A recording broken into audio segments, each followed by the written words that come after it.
Zimbabwe से दूसरा टी20 match जीतने के बाद इंडिया के मेन प्लेयर्स की वापसी हो रही है जो पहले स्क्वाड में अनाउंस हुए थे, और वो तीन खिलाड़ी हैं यशस्वी जायसवाल, संजू सैमसन, शिवम दुबे, जो वर्ल्ड कप की भी 15 का हिस्सा थे। तो जब ये खिलाड़ी आएंगे तो प्लेइंग 11 में इनकी जगह जरूर बनेगी।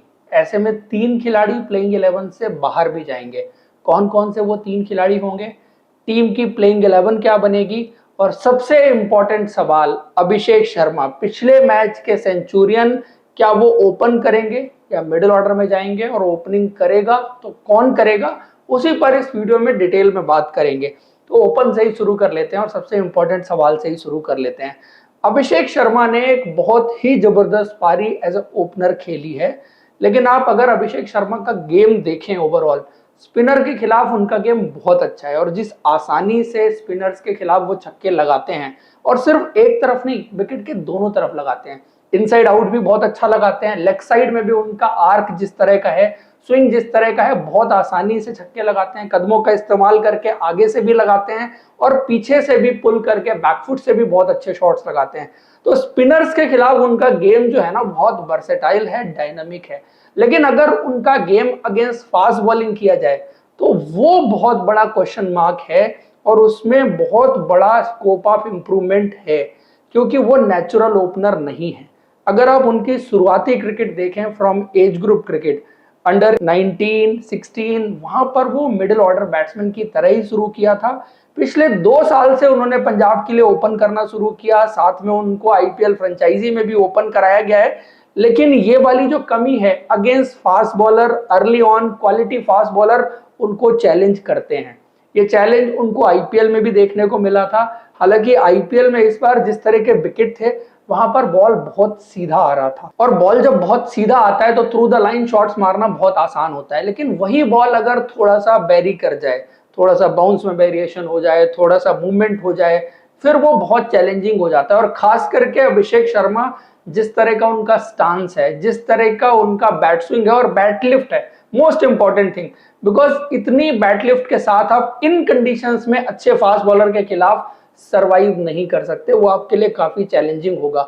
और इंडिया को जो अपना ओपनिंग का पेयर बनाना है, वो सिर्फ ये ध्यान में रख के नहीं बनाना कि मुझे अभिषेक शर्मा को अकोमोडेट करना है इस प्लेइंग 11 में, एज ए ओपनर सेट करना है। इंडिया को ये ध्यान रखना है कि हम जो भी ओपनर चुन रहे हैं वो हमारे ऑल वेदर कंडीशंस ओपनर हों, क्योंकि आप देखते हैं कि कंडीशंस बदलती हैं, उसके हिसाब से आप ओपनर नहीं बदलते। ओपनर आप एक ही तरह के रखते हैं, जो आपके स्पिन फ्रेंडली कंडीशंस में भी ओपन करते हैं और फास्ट बॉलिंग फ्रेंडली कंडीशंस में भी ओपन करते हैं और अच्छे विकेट पर भी ओपन करते हैं। तो उस मामले में मुझे लगता है कि अभिषेक शर्मा को नीचे आना चाहिए। मिडिल ऑर्डर उन्होंने पहले भी खेला है, और मिडिल ऑर्डर में एक बहुत important player under 19 world cup में वो रहे थे। तो ऐसे में इंडिया के लिए ओपन कौन करेगा, बहुत सिंपल है, लॉजिकल है, जो पहले भी थे और अभी भी होंगे, वो होंगे शुभमन गिल और यशस्वी जायसवाल।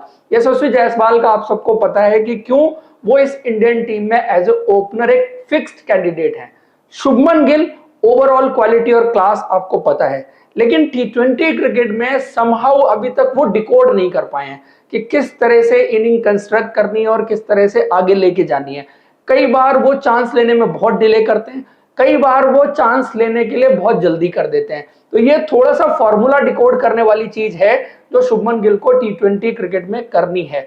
अदरवाइज आप गेम की बात करें, ओवरऑल क्वालिटी ऑफ बैट्समैनशिप की बात करें, तो दोनों खिलाड़ी इंडियन क्रिकेट का फ्यूचर भी हैं और ऑल वेदर कंडीशंस वाले ओपनर भी हैं। सो इंडिया को इन्हीं दोनों के साथ जाना चाहिए, क्योंकि यही दोनों आने वाली श्रीलंका सीरीज में भी आपके ओपनर होंगे। आप किसी बड़ी टीम से खेलेंगे तब भी यही ओपनर होंगे। तो अब इस ओपनिंग कॉम्बिनेशन को वो गेम टाइम देने की जरूरत है, वो स्टैब्लिश करने के लिए इनको मैचेस देने की जरूरत है। तो यही कॉम्बिनेशन मुझे लगता है कि इंडियन सेलेक्टर्स को और टीम मैनेजमेंट को चुनना चाहिए। देन नंबर 3 भी आपको नया चुनना पड़ेगा, क्योंकि अभिषेक शर्मा को आप अभी नंबर 3 पर भी नहीं रखना चाहेंगे। संजू सैमसन बहुत लंबे वक्त से ड्यू हैं इंडियन क्रिकेट में, और उनका जो फेवरेट नंबर है या उनके लिए जो बेस्ट सूटेड पोजीशन है इन टी20 टीम, वो नंबर 3 की पोजीशन ही है। क्योंकि जिस तरह के वो बैट्समैन हैं, वो भी फास्ट बॉलर्स के खिलाफ बहुत कंफर्टेबल बैट्समैन हैं, और जिस तरह से वो शॉट्स लगाते हैं, इंडियन क्रिकेट में उनको जो भी चांसेस मिले हैं वो completely out of the order मिले हैं। जब भी उनको ओपन करने का मौका मिला या पर्टिकुलर नंबर पर 3 नंबर पर खेलने का मौका मिला, उन्होंने इंडिया के लिए अच्छा किया। ओपन करके उन्होंने आयरलैंड में हाफ सेंचुरी भी बनाई थी और भी उनकी जो परफॉर्मेंसेज आई हैं वो टॉप ऑफ द ऑर्डर ज्यादा आई हैं, लेकिन पिछले एक साल में एज अ प्लेयर वो और ज्यादा ग्रो किए हैं, जैसे साउथ अफ्रीका में उनकी जो परफॉर्मेंसेज रही और अब इस टीम में एक सीनियर प्लेयर की भूमिका में भी आते हैं। और 3 नंबर किसी भी टीम में बहुत क्रूशल पोजीशन रहती है, जहां पर ऐसे बैट्समैन का होना बहुत जरूरी हो, जो एक्सपीरियंस हो, जिसके पास हर गियर में बल्लेबाजी करने की क्षमता हो और समझता हो ओवरऑल टी20 के गेम को और टीम चलाने के हिसाब से गेम को भी। तो वो सारी क्वालिटीज संजू सैमसन के अंदर हैं। अब वो समय आ गया है जब उनको इंडियन क्रिकेट में 3 नंबर पर फिक्स करना चाहिए। देन आप नंबर 4 की बात करें, ये थोड़ा सा यहां से जगह बनेगी अब अभिषेक शर्मा के लिए। Either you can play him at number 4 और नंबर 5।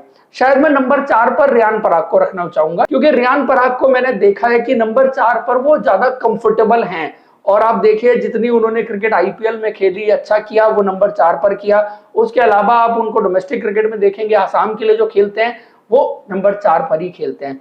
देन फिर अभिषेक शर्मा का नंबर आता है कि नंबर 5 पर आप अभिषेक शर्मा को लेके आएंगे, और अभिषेक शर्मा इस नंबर पर पहले भी खेले हैं। और ये जो नीचे का बैटिंग ऑर्डर है ना नंबर 3 के बाद, इसमें फ्लेक्सिबिलिटी रहेगी, क्योंकि कभी रिंकू सिंह भी 4 नंबर आएंगे, कभी शिवम दुबे को भी आप भेजेंगे, कभी अभिषेक शर्मा को भी भेजेंगे। सो जो ये यंग प्लेयर हैं इनको फ्लेक्सिबल रहना पड़ेगा।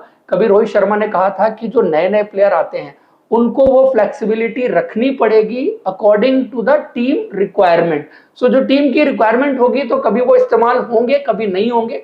जो मेन प्लेयर हैं, टीम के की प्लेयर हैं, जो क्वालिटी प्लेयर हैं, उनको आप आगे रखना चाहेंगे पैकिंग ऑर्डर में, जो कि मेरे हिसाब से सही भी है। और एक नेचुरल बैटिंग ऑर्डर में 4 नंबर पर मेरे लिए रियान पराग, 5 नंबर पर अभिषेक शर्मा, देन आप देखें तो जगह बनती है शिवम दुबे की एंड देन रिंकू सिंह की। अब रिंकू सिंह इतना लेट क्यों?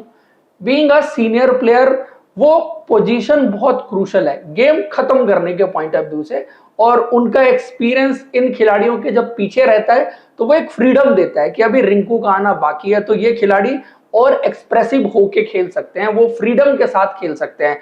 और दूसरी चीज कि जब आपकी टीम के जल्दी विकेट गिरते हैं या आपको सिचुएशन ऐसी लगती है कि अभी रिंकू सिंह को भेज देना चाहिए, जैसे लास्ट टी20 मैच में हुआ, 14 ओवर हो गए तो 2 ही विकेट गिरे थे, तो आपने रिंकू सिंह को भेज दिया, तो वो फ्लेक्सिबिलिटी आपको बैटिंग ऑर्डर में फिर कहीं ना कहीं रखनी पड़ेगी। इन नॉर्मल केस सिनारियो में रिंकू के ऊपर रिस्पॉन्सिबिलिटी वो सीनियर होने की ज्यादा रहेगी, और टीम को, इन मिडिल ऑर्डर के बैट्समैन को वो फ्रीडम और कॉन्फिडेंस देने की ज्यादा रहेगी। और ये मुश्किल काम है, रिंकू सिंह इसको बखूबी कर सकते हैं। इसमें आप एक चीज देखेंगे, शायद रिंकू सिंह का रोल मिनिमम होगा, बट मैं समझता हूं कि मुश्किल रोल रिंकू सिंह का होगा, और सीनियर खिलाड़ी मुश्किल रोल खेलेगा और उसको खेलना चाहिए। उसके बाद नंबर 8 पर वॉशिंगटन सुंदर। देन आप अगर बात करें जो बाकी आपके गेंदबाज रह गए, रवि बिश्नोई और 2 फास्ट बॉलर जो लास्ट मैच में खेले थे, तो उधर कोई चेंजेस है नहीं।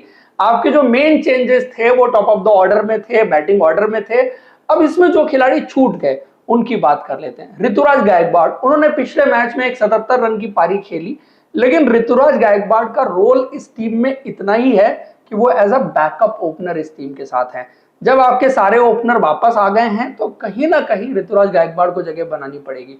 अभी तो अभिषेक शर्मा ने जगह खाली करी है, तो फिर ऋतुराज गायकवाड़ अपनी जगह कैसे बचा सकते हैं? और 3 नंबर की भी बात की जाए तो Sanju Samson being a wicket keeper batsman, और आप वैसे भी देखिए पैकिंग ऑर्डर में वर्ल्ड कप जाते हुए संजू सैमसन ऋतुराज गायकवाड़ से आगे थे, तो संजू सैमसन उस पर्टिकुलर जगह पर आएंगे ही आएंगे।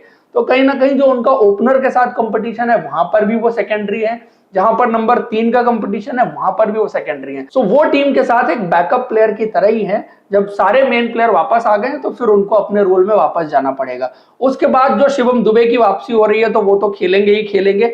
एंड देन ध्रुव जोरेल। अब ध्रुव जोरेल को ज्यादा बैटिंग मिली नहीं, सिर्फ एक मैच में उनको बैटिंग मिली, कीपिंग उनकी बहुत शानदार रही है, लेकिन संजू सैमसन के आने के बाद ध्रुव जोरेल को जगह बनानी पड़ेगी। सो एक तो विकेट कीपर के तौर पर संजू सैमसन उनसे आगे जाते हैं, दूसरा क्या है कि अगर बाकी खिलाड़ियों से कंपीट करें आप ध्रुव जोरेल को, चाहे वो रियान पराग से करें चाहे अभिषेक शर्मा से करें, तो उन दोनों की जो सेकेंडरी स्किल है बॉलिंग की, वो उनको पैकिंग ऑर्डर में ध्रुव जोरेल से आगे रखेगी। सो आप चाहें या ना चाहें आपको रियान पराग और अभिषेक शर्मा को मिक्स में ज्यादा रखना पड़ेगा।